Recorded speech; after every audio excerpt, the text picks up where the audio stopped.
When I was pregnant for 8 months, my husband Ethan Wilson abandoned me on a country road after receiving a phone call from his beloved girl Sandy Moore. An SUV hit me. At the last moment of my life, I called Ethan, but he hung up impatiently. Sandy has a high fever now. Can you stop being unreasonable and bothering me? As he wished, I would never bother him again. The next day, Ethan took on a hit-and-run case and became the criminal's defense attorney. It was Ethan's mother's birthday, and Ethan and I drove for 2 hours to the countryside. But on the way, he received a call from Sandy. "Ethan, I feel so bad. I have a high fever." Hearing Sandy's weak and helpless voice, Ethan immediately panicked. "Sandy, don't be afraid. I'll be there right now. Wait for me." Seeing Ethan's anxious look, I felt depressed. Whenever Sandy called him, Ethan would drop everything and run to her without hesitation. I tried to persuade him because we were only several miles away from his hometown. "Ethan, we're almost home. You should go home and meet your mother first." Ethan parked the car on the side of the road and glanced at me with disdain in his eyes. "Yolanda, what's wrong with you? Didn't you hear Sandy say she was sick? You go home and celebrate my mother's birthday. We are not far from home and you can walk home. Sandy can't take care of herself. I need to hurry over now." I looked at Ethan in shock and disappointment. "Ethan, I've been pregnant for 8 months. The doctor said that I'm at risk of premature birth at any time." Ethan glanced at my belly with disdain and snorted coldly. "Yolanda, you know how you got pregnant? I married you only out of responsibility. Don't try to threaten me with this. It will only make me sick." Ethan's words were like a knife stabbing into my heart, making me unable to breathe.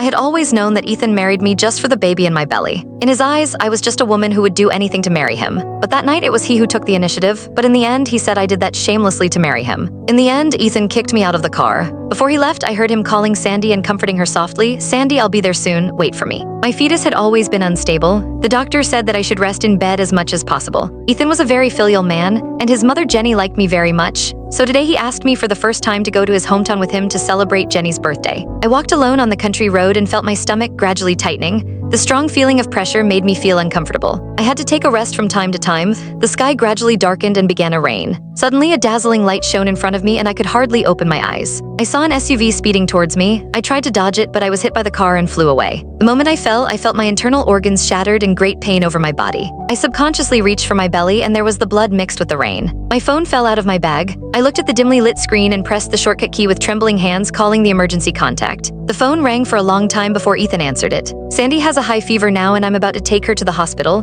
Can you stop being unreasonable? Stop bothering me." After saying that, Ethan hung up the phone without hesitation. As I listened to the busy tone coming from the other end of the phone, I fell into despair. The SUV stopped to the side, and after a long time, the person in the car got out. In the last moment before my consciousness faded, I heard a trembling voice calling on the phone. "I hit someone and I don't know if she's dead or not. What should I do? Are you sure that if I kill her, I will bear less responsibility?" Then he started the car and ran over my body again. When I opened my eyes again, I had turned into a soul floating in the air. Before I could take a last look at my bloody corpse, a gust of wind blew me to Ethan's side. Ethan and Sandy were sitting on a bench in the emergency waiting. Click the link on the homepage to watch the full follow-up for free.